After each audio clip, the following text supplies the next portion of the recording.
Mr. President, I'd like to draw the attention of the Senate to the release yesterday of the proposed Prince William County Public Schools budget for next year.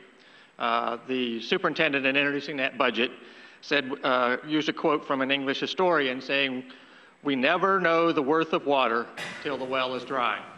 Unfortunately, the well is becoming dry. The budget that's been proposed by the superintendent, despite the fact that the number of students enrolled in the Prince William schools continues to increase substantially, it's now the second largest school system in the entire Commonwealth. The budget proposes a reduction of 700 positions. That's 700 positions in a relatively modest-sized school system. Those schools, that reduction in positions there will substantially affect the number of teachers that are available, the number of aides, the number of support personnel. It will have implications substantial to the operation of the school system. It will have some implications that are substantial to the students. There will be, if this budget goes forward, it will result in a significant increase in class size. It will substantially cut after-school activities. It will cut transportation services that are provided, and many other things. The implications of this are very significant. Despite the increase in the student population, we're facing the substantial decrease in services. The factors affecting that are numerous. One has been a substantial reduction in local revenues that are available. Over the last 4 years, the average residential value of a house has decreased by almost 50% in Prince William County, and now what's being experienced is a substantial decrease in the value of commercial and industrial property. That is reducing substantially the amount of local tax dollars available.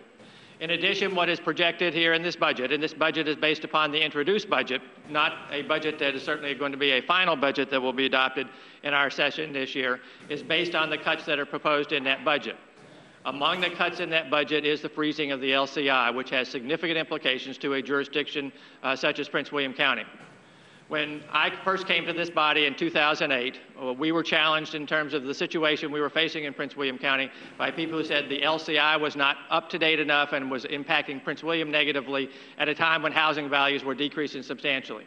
The answer that we had to provide to them was that we understood that that was the situation, but that would be resolved 2 years hence, coming this year in 2010, to in effect equalize things and take account of the fact that local revenues and local values have substantially decreased and resources locally are not available.